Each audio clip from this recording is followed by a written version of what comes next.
I used to do lots of things.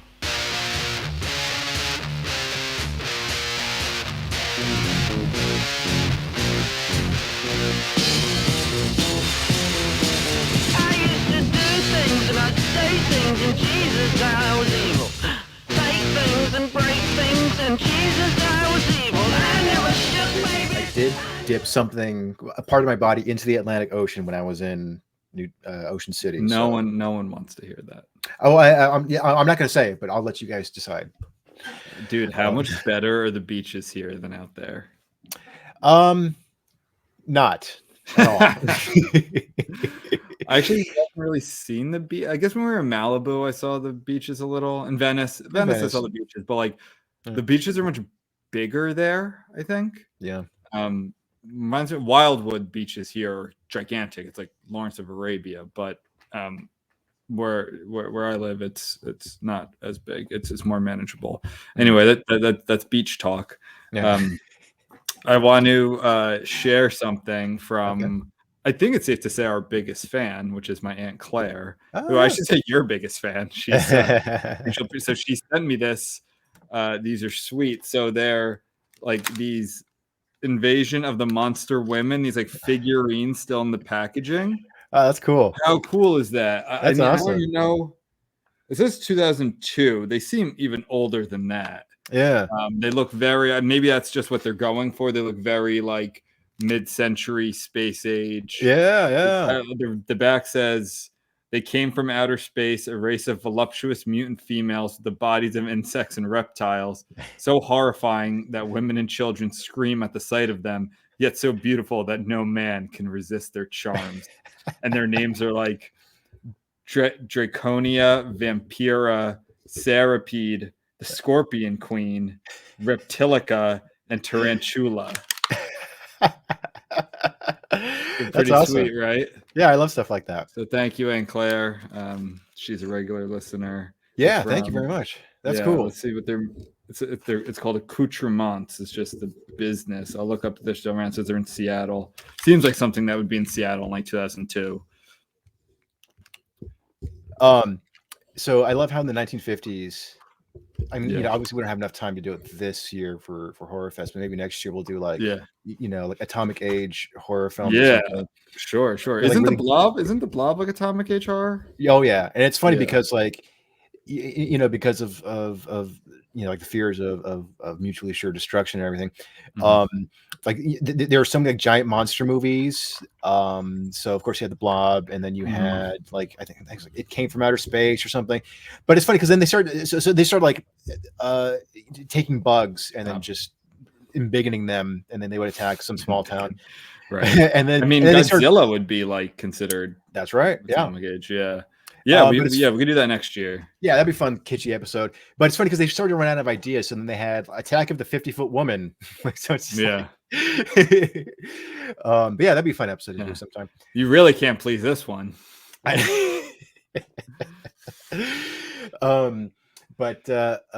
Yeah, man. So something interesting that I did this past week. So Jake Mackey, who's been on the show. Yep. He is a professor at Occidental College.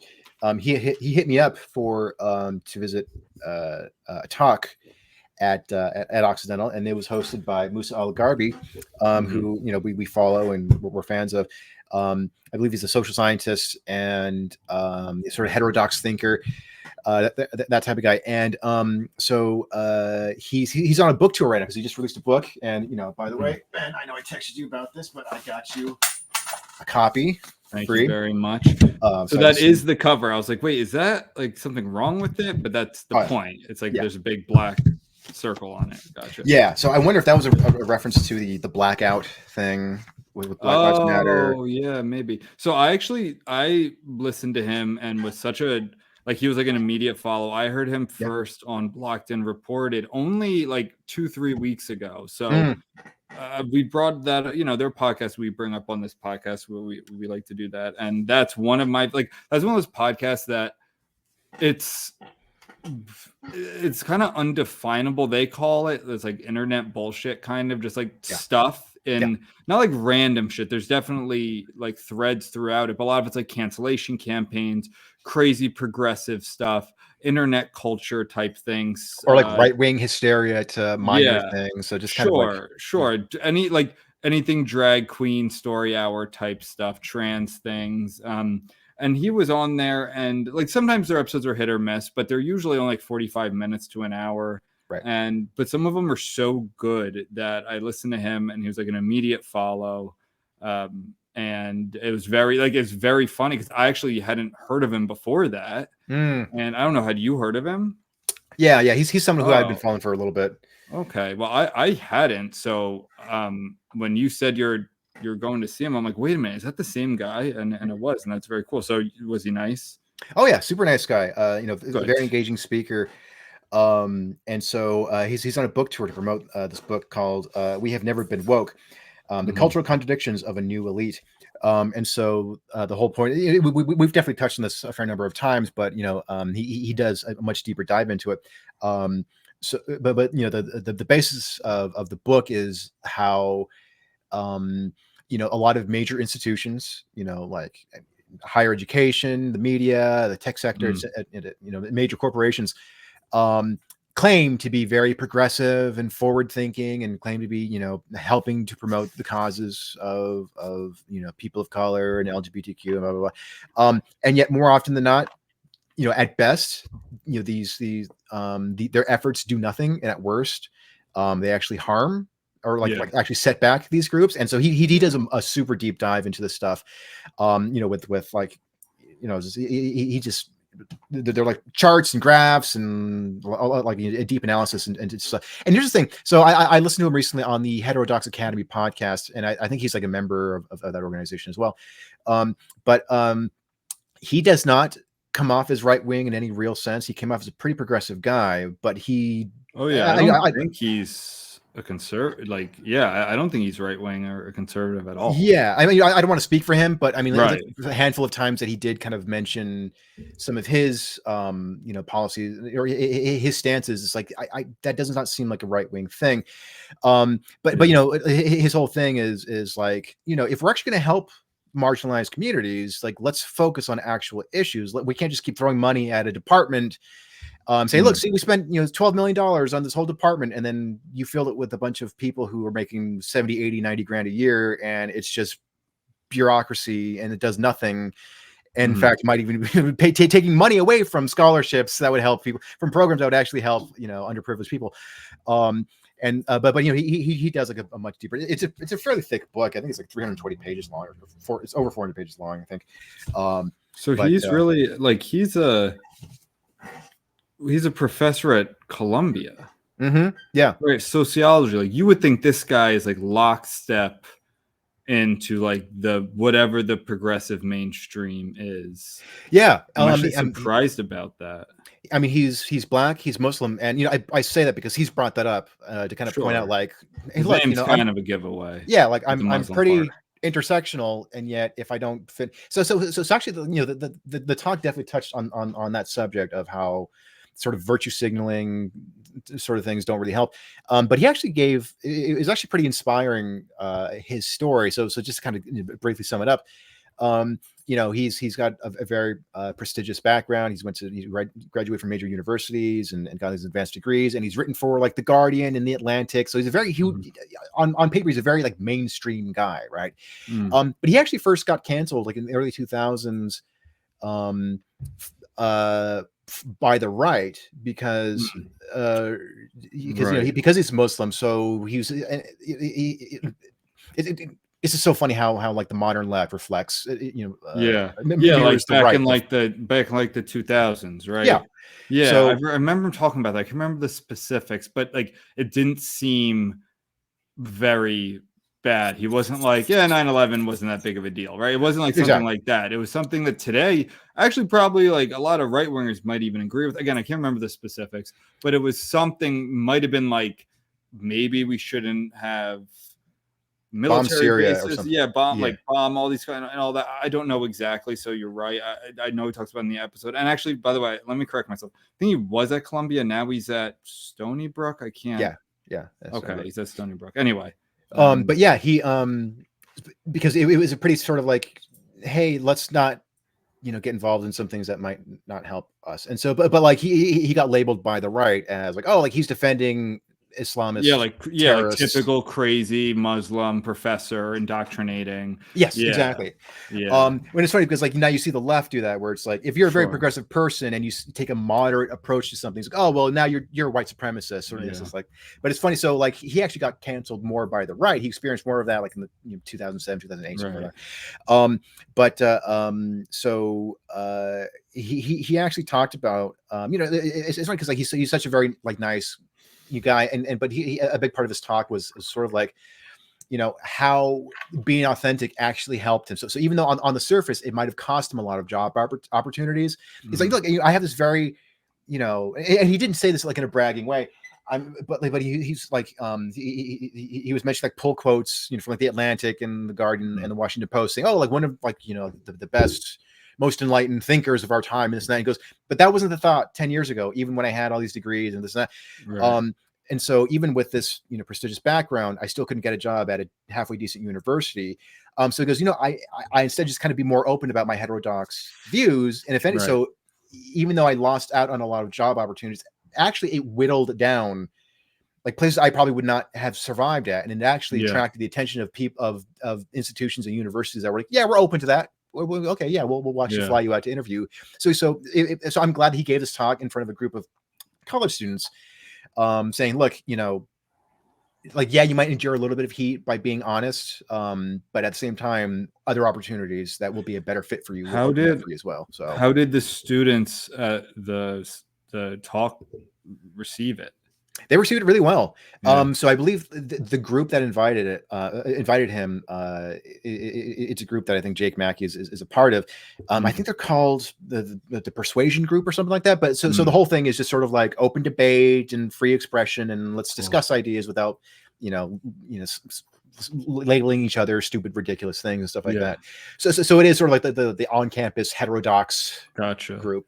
Well, that's good that even exists, because Occidental, I know we've talked about before, it's like a liberal arts school in LA. Like you don't think a group like that's even going to exist, but that's cool. Yeah.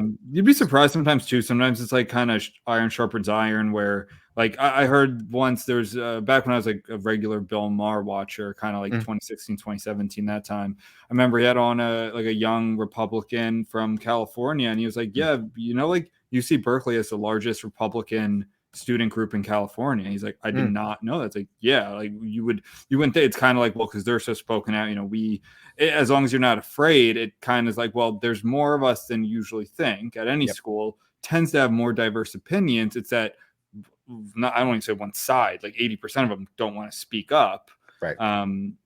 Because of the craziness that goes on there. And anyway, so I guess that just kind of reminded me of that. So I'm glad that Jake is still, because I know it's not always easy at a school like that.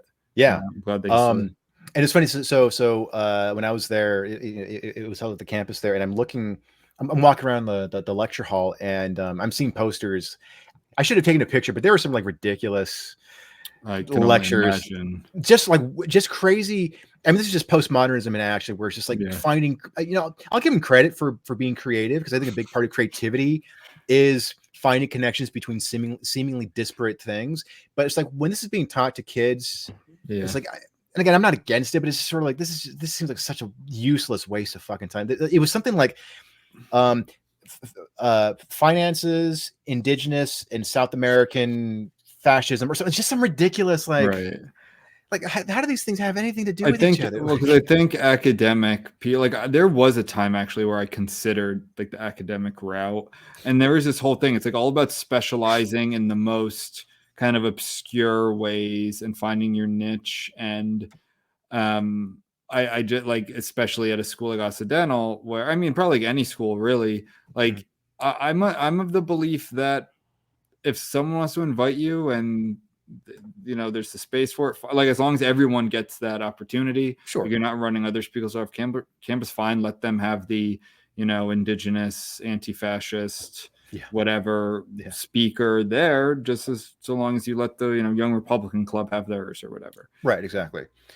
But so the event went off without a hitch. There were no protests or anything. And I don't want to give give too much away on Jake Mackey's part, but I will say that when I was there, and I was like, well, I'm glad to see that you're still employed. And so I asked him, I was like, yeah, have there been any recent attacks on your character at all? And he goes, no, they've kind of left me alone, and there's been a lot of infighting now between them. Oh, shocker.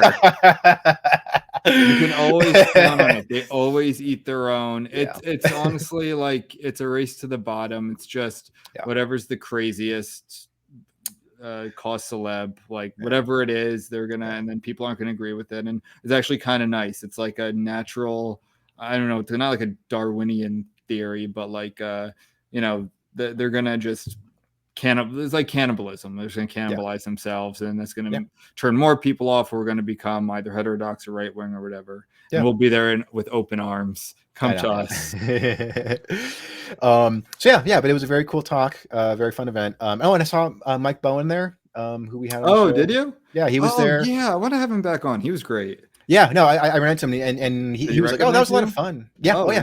Nice. He goes, "Yeah, we should do that again. That was a lot of fun." So yeah, we'll have to get him back on. We definitely should. Yeah, he has like 4 names: Michael Cobb, something Cobb Bowen. Yeah. He was a great time. We talked about American fiction. Yep, that's right. Yeah. All right. Well, this is a HorrorFest episode, believe it or not. So this was your selection, this type of this episode topic. Do you want to kind of lay the groundwork for it? Yeah. So this is analog horror. I'll just read this description here, this brief description here from Collider. Defined by its low-grade video and harsh video and audio quality, as well as bizarre and cryptic stories, analog horror has quickly become up in the internet age as an incredibly niche yet super effective corner of the genre. While there are not too many analog horror feature films that have come along yet, the internet has been filled with a number of web series, short films, and videos that play within its parameters, booming the popularity of the subgenre in its early life. Being that it is a subgenre in its infancy, there is still plenty of room to grow and expand upon to see what analog horror is capable of. With the recent release of the hit indie horror film Skinamarink, it seems as though this form of terror is more alive, filled with potential, and rawer than ever. So I wonder if this... So this took off like in the early 2020s, so it's still pretty new. Yeah. And I wonder if COVID might have had a big part of that, where it's like people are at home. It's like I can't shoot with my friends, and because shooting horror. Can I say something real quick? What's up? I'm being completely sincere when I say this, that I might have been too hard on Skinamarink. It's funny how often, because that movie's I saw the movie like 2 years ago. Yeah. Or last year, I can't remember. It's weird to me how often I think of that movie, and I'm like, was I too tough on it? I kind of ripped it on this pod and in my review. I don't know though, because I remember sitting through it and being like very unhappy. Yeah. But I think the good in it was really, really good, and I should have given that more credence. And I'm only like, because I did not look into analog horror. I watched everything you sent me. Once after the first thing I watched, I'm like, okay, I get what this is, and I like this. This is like, this reminds me of like 2000s internet. Yes, which is like what I grew up on. And I looked right. I just looked up analog horror right here. I clicked on one of these Local 58. That was one of the ones I watched, and it says it was a spinoff of this guy's Candle Cove creepypasta. I'm like, no, like does not surprise me at all. Right. Like when I started watching this, I'm like, this feels like creepypasta. Yeah. Which, if you don't know what creepypasta is, by the way, it's a website where it's like scary stories. Yeah. Like anyone can publish them, right? It's not the thing. Like I don't know if you have to submit. I've never done it. Like, can anyone? Am I right about that? Like, anyone? As far as I know, yeah, it's a pretty kind of an open forum thing, which is part of what made it so fun. Open forum, yeah. Dude, I read one story on there that has kind of stuck with me. It was like really scary. There are some good ones. There's some damn good ones, and there are some ones that have not only have creepypastas have become kind of like this really cool like popular subculture, but also on YouTube, like either people like filming them, like turning them into short films, or doing like animated versions of them, or like doing like narrated versions with some AI generated imagery. Slender Man like became a whole thing that started as a creepypasta. Maybe we could do that as an episode sometime. I guess this is kind of it already, but so anyway, I think what you how you described it, or how you read the description was Yeah. really like it was right on, like VHS quality, like kind of fuzzy, but Yeah. with creepy edits. And like my favorite one probably was the first one I watched, which has like Bible stuff in it, like a cartoon, but then Yeah. like layered on top of it was like creepy things. Yeah. And I thought that was really cool. I didn't get some of them, to be honest. Like some of the Local 58 stuff. I'm like, well, is anything going to happen? Like maybe I was just clicking the wrong videos. So yeah, I just sent you like a little bit of a smorgasbord of them. So Yeah. it's like some of them, and I haven't done as deep of a dive as I probably should have, but but some of them. So the first one is called the Mandela Catalogue. Right. That one has kind of like an overarching story. Gotcha. And whereas like the Local 58 one and Gemini Home Entertainment, so I think for the most part they're mostly like, you know, bits and pieces, but it's one of those things where it's like if you watch enough of them, you get enough of the like, oh, there's actually a little bit of an overarching mythology, so they start to kind of reference each other. Which, you know, there are pros and cons to that. I think if you just dip into it cold and you're just like, yeah, it's kind of cool, but I don't know, whatever. But it's like, no, you have to watch it, you know, because they come up with a new episode every week or something like that, and so it kind of builds a little bit, so it can reward repeat viewers. But I think that's part of the fun of it too. It's like you kind of have to stumble upon it and be like, you kind of have to like really dive deep into it to like really fully appreciate a lot of it. But it can also be kind of daunting, you know, for newcomers, though, I think, in a way. But yeah, so yeah, did you want to talk about like what are some of the ones that stuck out to you? Like, what are your thoughts on the genre? Well, yeah, I did this on the Mandela Catalogue. I did that one. That one's here is where it says the series contains many biblical allusions, referencing Noah's Ark, Adam and Eve, Mary and Joseph, and the birth of Jesus. It is heavily implied that the alternates are biblical demons. So, and it's like a fictional county called Mandela County. I actually was wondering, why is it called the Mandela Catalogue? What's Mandela County, Wisconsin? But I thought one of them it was Minnesota. I think where it would have like these. Oh yeah, so I like that one a lot too. It was like a random county in Minnesota. It'd be like some bird, and it was kind of like a nature show, like a low quality kind of lo-fi nature show. And then it would go to another one. It's like another bird, some duck or pigeon thing. Yeah, and or some pheasant. And then it was like this, where they're like kind of like spider people type things, and they were in a home. That one was pretty cool. Was that the Gemini or Local Gemini Home Entertainment? Maybe that's what that was. I got it mixed up, but I thought it was the same thing. It's like the doppelganger, or they're like taking people's identities. Yeah. So I remember in one of the later episodes of the Mandela Catalogue, like they mix in some, because it's a mix of like emergency broadcast bulletin things, like sort of lo-fi early 90s emergency things, but then like there would be like some like weird graphics and animation, and then there'll also be like some live action stuff, like found footage type of stuff. It's like the greater prairie chicken and the burrowing owl. And then the tone noticeably changes with the third male named as a wood crawler. According to the video, they're found all over North America as excellent hunters and prefer the homes of large families where large swarms can adapt more easily. So is this not connected to the other series with the alternates? Where did you get that description from? This is Gemini. This is the world's weirdest animals one. That's in Minnesota, not Wisconsin. Yeah. No. So that's a whole separate series. Oh, wow. Okay. Yeah. So the ones I sent you, those are all separate creators, separate channels. Gotcha. And stuff. The Gemini one, that's a good one. That one gets very Lovecraftian, where it starts off as sort of like, oh, it's like a little nature documentary, or like interesting, fun things to do, and then gradually gets weirder and darker and more like interdimensional. Yeah, that was a lot of fun. Yeah, I like that one. I liked so I'm just learning the names of them. I just kind of clicked on them and watched them. What was the other one? The one I was just reading with like the biblical allusions and things like that. The Mandela Catalogue. Yeah, Mandela Catalogue. And then what was the one where it's kind of like a maze almost of like rooms? Backrooms. Yeah, Backrooms. Yeah, that was pretty cool too. Pretty. So the person who created standard. The person who created that one, and I still haven't watched the whole thing, or at least like the whole series. I've only watched the first couple of episodes. but that one, the guy who created that one was like 16 or 17 years old, and he got a deal with A24 to direct like a feature length version of that. Sweet. I heard that it wasn't happening, but like for whatever reason, like the deal went through. But I'm glad that it was starting to, this type of horror starting to catch on. Yeah, did you watch The Monuments? Yes, The yeah, Monuments Mythos. Yeah, I watched The Monuments. That one I didn't get at all. Like, what's going on?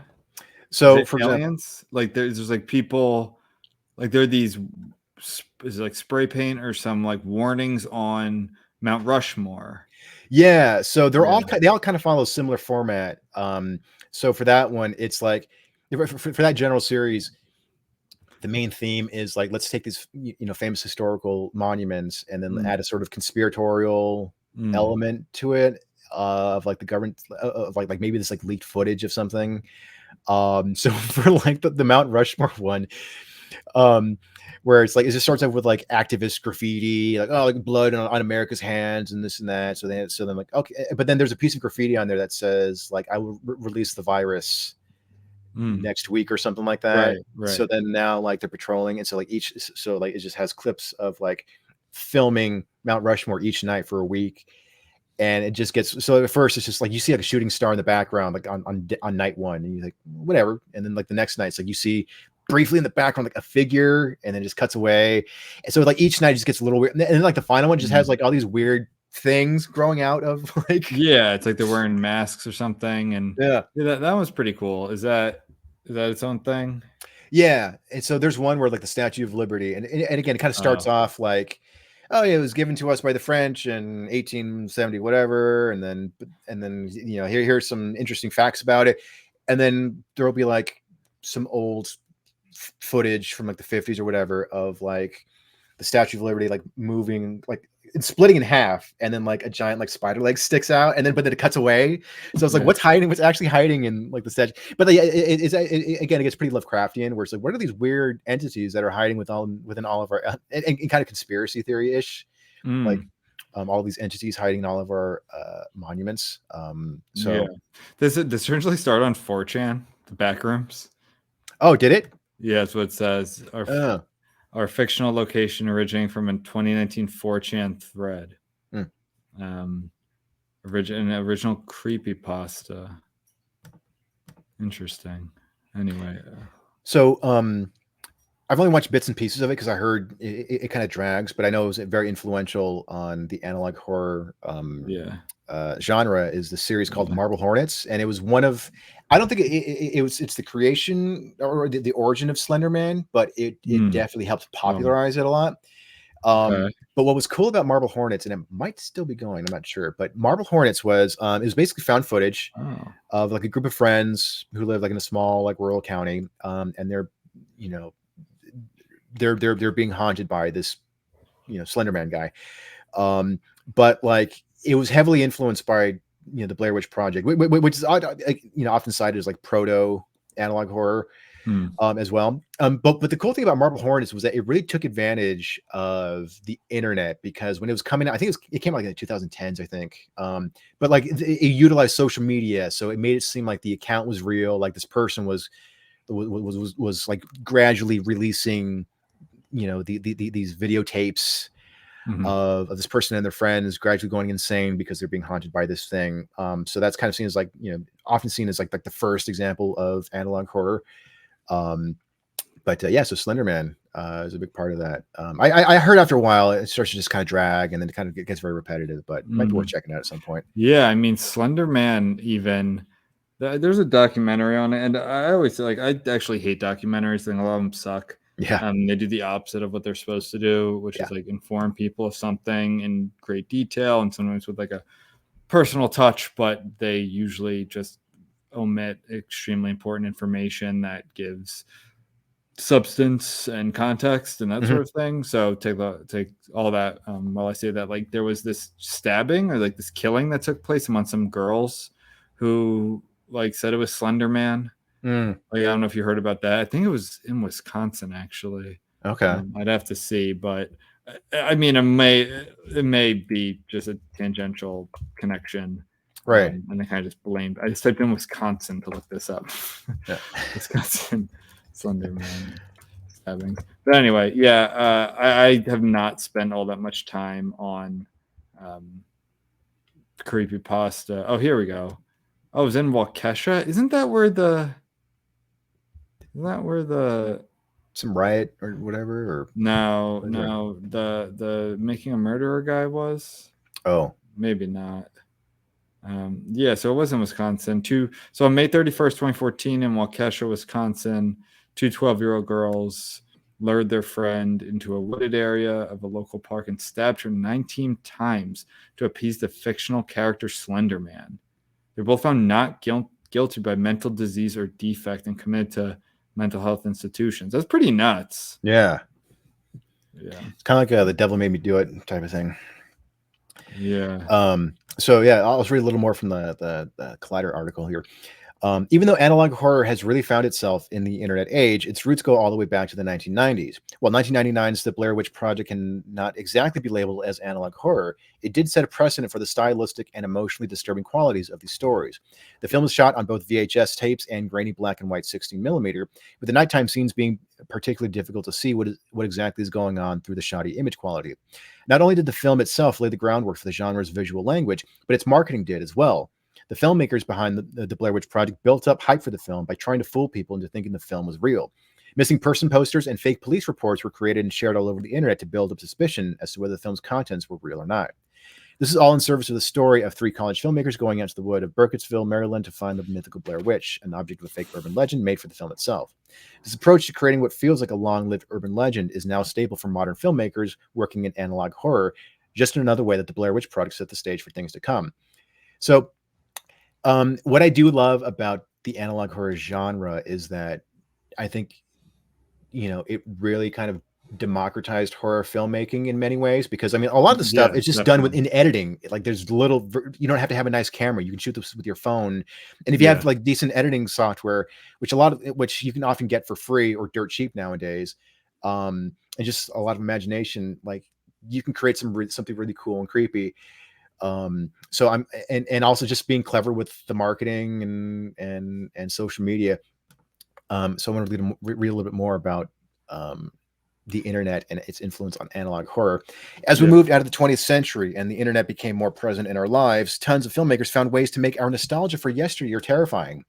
Analog horror is a subgenre that is not only super cheap and affordable for artists to work in, but also perfect to be distributed online. Various web series have popularized analog horror and made it into what it is today.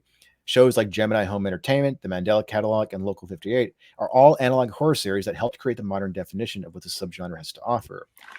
The subgenre has even found popularity on social media platforms like TikTok and Instagram, where now people more than ever have begun making these eerie, disturbing videos. Analog horror also does not just simply play out on the internet in the form of videos and short films. It also does so in the form of memes and still images. It's a fantastically diverse medium for horror that, while it seems restrictive narratively and stylistically, is wildly approachable for anyone and everyone to come play in.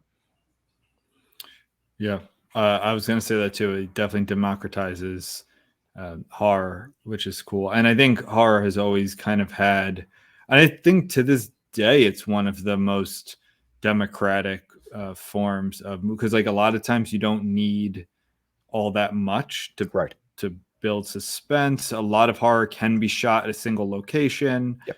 And at the same time, there's a balancing effect, because if you have like crappy masks or costumes and you're not going for like a kitschy type of vibe, it is crap. Like it can be very bad, don't get me wrong. I'm not saying anyone can just go make their own horror and it's good, but it does seem like if you just look at budgets, horror tends to have like some of the lowest budgets and makes tons of money. Blumhouse has made a whole business plan based off of a whole business plan off of these sorts of movies, and it's really commendable and it's fun. People like to be scared, they like to be thrilled, and I think that's great. And I wanted to talk a little bit the Blair Witch Project. I was just listening to a podcast it was like 75, the scariest movie. So it's not necessarily the best horror movies, it's the scariest. And Blair Witch was on there. And do you remember, the Blair Witch in its day? Oh yeah, yeah. Like you remember? So do I. I don't think I saw it because I was like 9. You were like 9 or 10, right? Yeah, I was like in 5th grade, I think. So my parents rented it, and they let me watch it, but only like the last 10 minutes, and it did not have any effect on me just because I didn't know anything about it. And so only for me, 10 minutes. yeah, that's like the scariest part. I know, but here's the thing. Like, I think because at that point, my parents rarely let me watch R-rated movies at that point. So for me, it's like to see a horror movie, it was like, oh, it's me violent and gory and blood and guts and monsters. That's not as scary. Whereas this one, it was just like, why? Like, it's just screaming teenagers and they're with the shaky camera. I don't know what's going on. Why are they doing that? And so it's like, it's kind of creepy, I guess, but it's not that scary. I don't know why. Yeah. But I do remember my friends and I talking a lot about it, of like, hey, did you know that movie is based on a real witch and that the witch is still alive? And people, and so it's like, so that the lore and like the rumors around it scared me more than the movie itself. It's funny. Yeah. When I watched it years later as an adult, I was like, this is actually pretty creepy. I like this. Really good. I know. Yeah. I saw it. Definitely not in like 99 when it came out, but probably with a few years later, probably like by 7th, 8th grade. I can't remember exactly. I remember it being scary and like also, but at that time it was also like much scarier to see like scary faces and things like that. Right. Yeah. And then I watched it again, for a HorrorFest probably 3 years ago or so, probably like 2020, 2021. I can go check. And it is really good. And I do remember not knowing it was fake till like much later. Yeah. Like I really did think that, because in the Blair Witch, you don't see anything scary necessarily. Like you don't see any monsters or anything. So I remember being like, oh yeah, like these people really are missing. And I was kind of bummed when it turned out to be fake. I was like, oh, well now. And I think that turned me off to watching it for like a big gap in between, like rewatching it. Because I think the first time I watched it, I did think it was real. And then I didn't watch it again for a while. And then I rewatched it, like I said, probably a few years ago. And I'm actually check here. And I was like, yeah, this is good. Let me see. Blair Witch. Oh, maybe I didn't watch it for a review. Maybe it was before I was doing reviews. I watched Blair Witch, the 2016 movie, a few years ago. And that was good, but that was different, of course. Yeah. But yeah, like they kind of existed in this, I hate to say, like this time that has passed where it was this, I don't always like you. So like this golden age of the early internet, where it was like the internet was good enough and enough people knew it, like how to use it, where things could go viral and it would seep into the mainstream. Like people who weren't on the internet would hear about things. And it was like, you have to remember at one point, the internet was like a subculture, which is crazy to think now. That like only like nerds and people and certain people trying to diddle kids too, but like all like it was really like not a big portion of the population was on the internet, right. But enough were that they could propagate something like this. And now if you try and do that, like things are so easily debunked, and we might be going into another age with that with AI. I don't know. AI, dude, is getting kind of crazy. It's accelerating at a frightening rate for sure. Yeah, like it's during this deep fake thing where it's like I see stuff sometimes. I'm like, you know what? I'm just gonna assume it's fake. Yeah, and I don't think that's healthy. Yeah, I don't know. I that's a topic we've talked about that. That's a topic for another episode. Yeah, but. Now people are so like there's so many sleuths, people who can get to the like people can find the like Joe Rogan was actually I saw it on the internet recently where Joe Rogan was talking about how like 4chan guys found like some flag in the middle of a forest and were able to like locate where it was, like crazy shit like that. Yeah, that would easily debunk the Blair Witch, where in 99, because I think Blair Witch takes place in 96, right? Isn't that like 3 years later? Yeah, and like we're never gonna get something like that again. I know. Yeah. And that's very cool. And I was looking like those guys haven't made all that much else, and things like I don't even think I've heard of. Are you aware of any of their other work? Who did the Blair Witch Project? Yeah. I can't remember off the top of my head. Daniel Myrick and Eduardo Sanchez. I was looking at one of them. Let me see. Altered, Seventh Moon, Lovely Molly, and Exist. So he hasn't made a feature film. Sanchez. Oh, wait. Oh, the Vampire segment from Satanic Hispanics. Okay, we talked about that. That's on my list. Short film, but he hasn't made I think he's done a lot of TV. It looks like, but he hasn't made a feature film since 2014. Where's that? And then Myrick, yeah, he made something in 2019. Looks like he does a lot more like sci-fi horror now. He did Solstice, Believers, The Objective, and Skyman came out. Skyman sounds kind of cool. It's also found footage, 2019. It's about, it looks like aliens, like Grace. Yeah. But anyway. But getting back to analog horror, I really love the nostalgic factor like of it, like especially with the ones that look like the sort of emergency broadcast bulletins, and they had like the cheesy elevator music in the back of that sort of like late 80s. Right. Yeah. It's very TV Carnage. Yes. It's very. I love the minute because, like, when I'm watching this, it's not like I just like walked in the room and someone was watching the the Minnesota Birds thing. I'm like, oh, what's this? It's like I know it's a horror thing, but it's very funny to be like it's the burrow. Okay, I'm like, all right, when's this gonna turn? And then it's okay, here it is. And it is. It kind of hits that because it's nostalgia for like something like I wasn't necessarily alive. Like we were necessarily alive for that period. Like some of that was in because you're not always just consuming culture from like when you're born or like when you're alive. Like there's a little bit of a buffer there where you're consuming stuff years before too. But it is kind of, it's funny how it's almost timeless in that like comforting the colors, the I guess lo-fi is the right term for it. I don't know how to explain it. Like the sound, it's very and the juxtaposition with that and the scaries is really good. It's fun.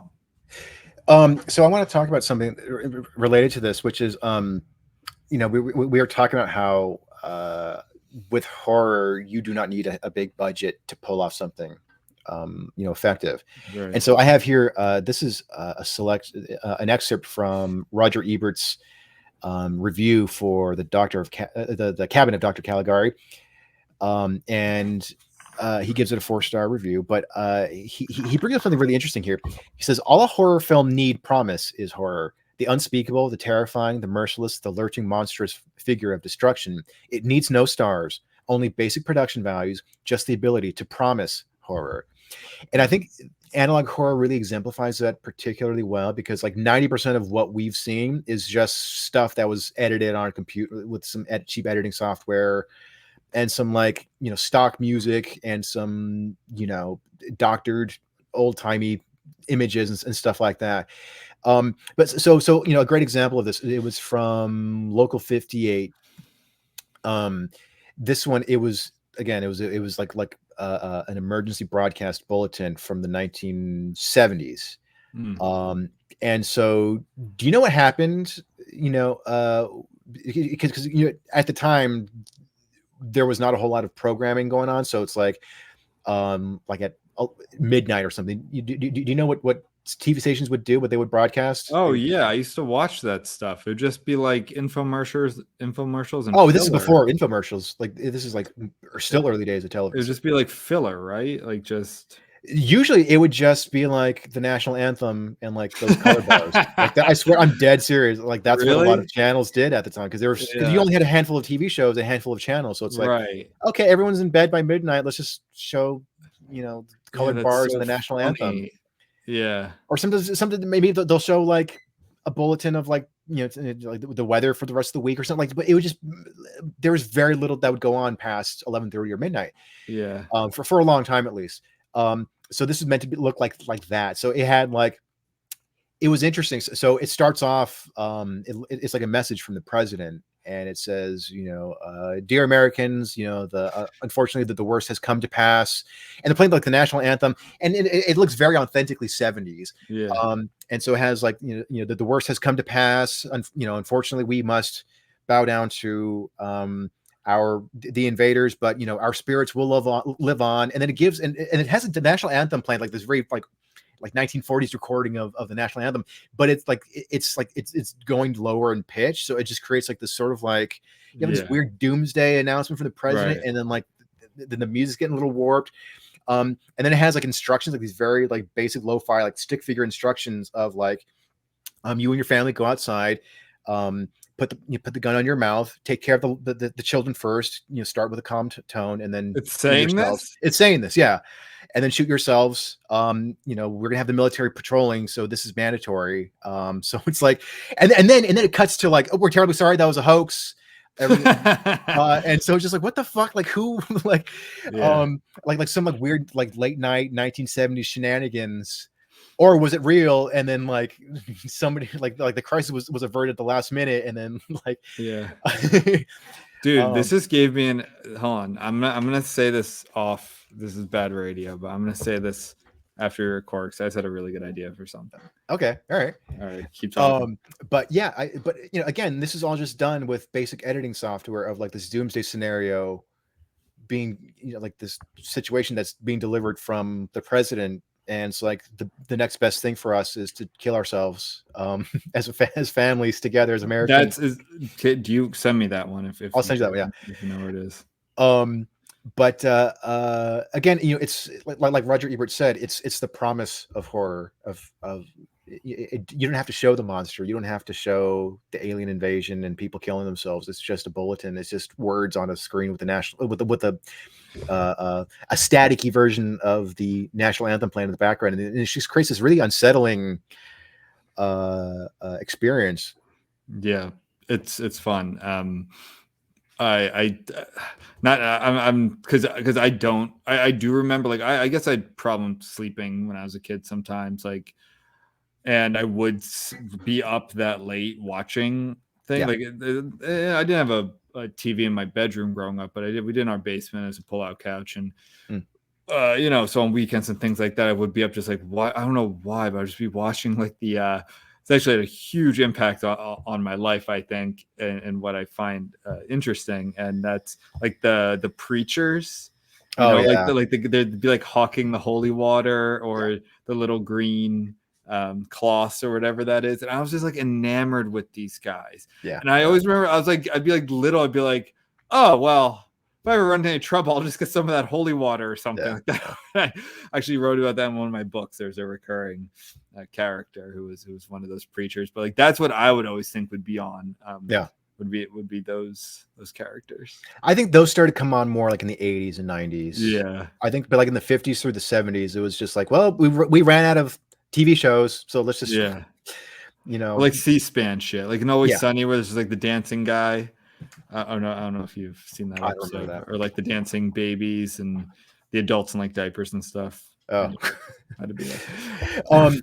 But another reason why I love analog horror so much is that it harkens back to the 90s, like that sort of glitchy style. So like I was really into the X-Files, and so and I never listened to Art Bell at the time, but I listened to some of those broadcasts recently. And have you listened to much Art Bell? He like that voice, like so he was a radio, was it Coast to Coast? I know the voice, but but he would just like interview. He was on like these channels when you're going on long road trips in the desert. He's one of the few channels that was kind of like everywhere, and so he would interview interesting people. But there was that one infamous one of this guy who claimed to have worked for Area 51. And it sounded pretty legit. I mean, this could very well have been a prank. Can we get that as a podcast now? Can you like listen to that? Yeah, I mean, you can look at it on YouTube. Are they on like Spotify? Can you like just listen to them in a row or no? Maybe, probably. I'm sure there's got to be a place where you can listen to those old broadcasts. But it's pretty wild, and he's talking about how the government had or Area 51, how like they have, if I remember correctly, I think it was like they have like an alien ship. and they're working on anti-gravity technology, and now the government's after him. So he's like, I only have a few minutes to describe, this and that. And so Art Bell's trying to like get a hold of him, and then like it just keeps cutting in and out. Where now they track him down, and now they're like, I mean, again, this could very well have been a hoax, but it's just funny because like that story kind of lines up with a lot of like the people who have been on Joe Rogan, like Bob Lazar. Yeah. Art Bell, is it Ghost to Ghost? Is that? I thought it was Coast to Coast, but maybe it was. I don't know. Is that just a play on words? Ghost to Ghost AM shows. I think you can get them on Spotify. Yeah, that'd be cool. Yeah, I'll look into this because I have a long flight. I'm actually coming to California this weekend. Oh, that's right. Yeah, this might be fun. Yeah, very cool. Yeah, but yeah. So I know I like it too. It definitely is fun, and like I don't know. Sometimes, and again, I'm saying this as a movie lover. I watch hundreds of movies a year. I'm not exaggerating, and sometimes it can get a little predictable, and that's another thing about analog horror. Like it's unpredictable. Like, okay, this is 6 minutes long. Like, what do you got? And that's kind of fun in a way. You get you sometimes like, well, they're gonna play the hits, and it's either gonna work or it's not. So it's kind of cool. And you can move on. Yeah, and one other thing too I want to talk about is like this idea of context.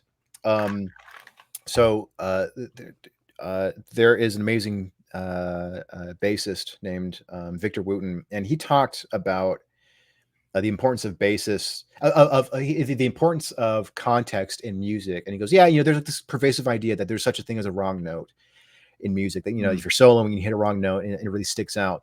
But because if you really know music, you can turn that wrong note into the right note. So he's just playing. So he's got a guitarist, and he's playing like the very simple, like sort of jazzy funk rhythm thing, like just 2 chords, but just kind of repetitive. And so Victor Wooten, he starts playing the chromatic scale. So the chromatic scale is he's just playing one note after another, and just gradually going in, increasing in pitch. But because he's playing in this really cool rhythm, every note sounds like it fits perfectly over this cool funky groove. But he's playing it in the right context. He's like, if he were just like hit a random note, it would sound like shit.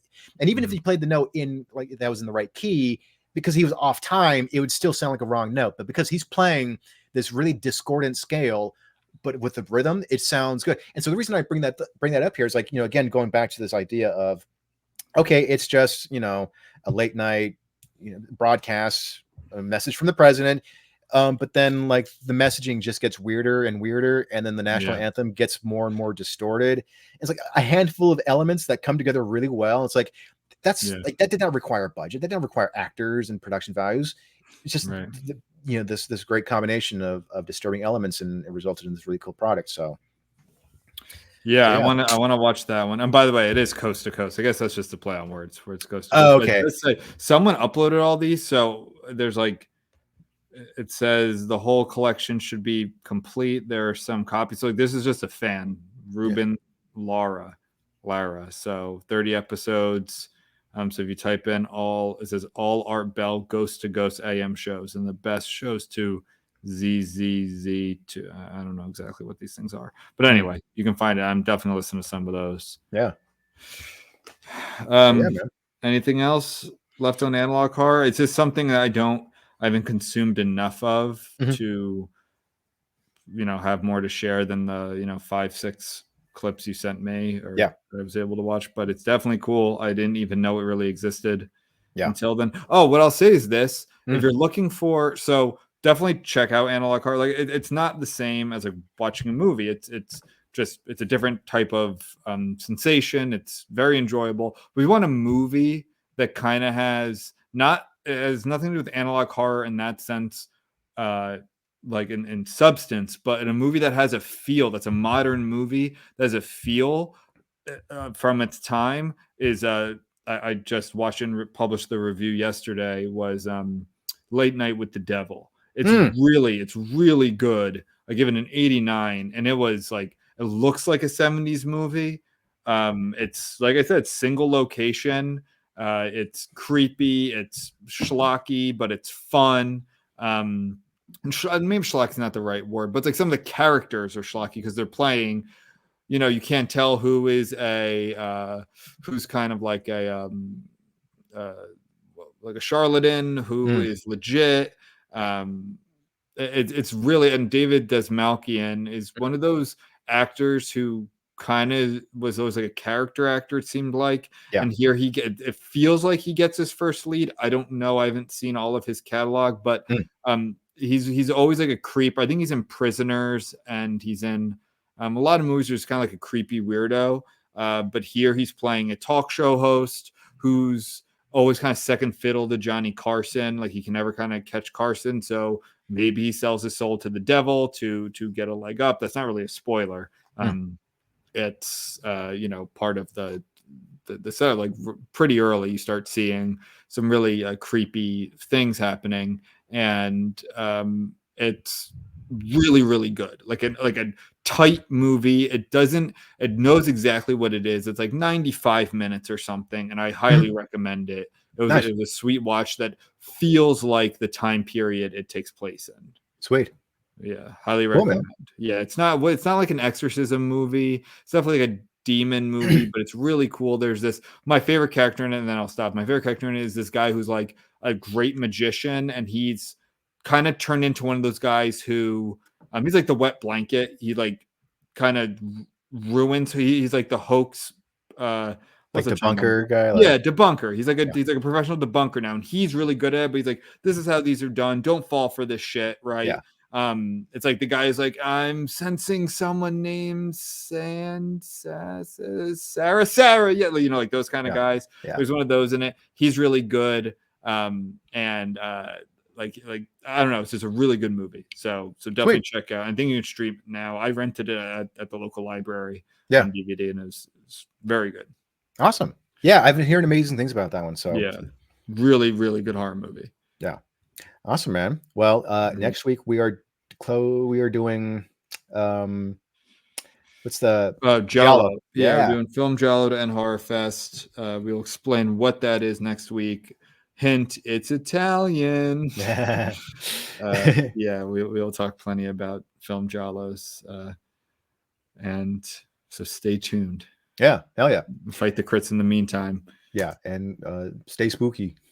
Yes. Oh, and fuck, I always forget to bring up the Patreon and shit. Oh yeah. In the show notes, we have a Patreon if you want to sign up and get merch. Yeah. Monthly subscribers. It's not like you don't miss out on any of the episode stuff if you're not a patron. We don't do that. If you want merch, you want to support the pod, you can do it for as little as $3. There's different tiers.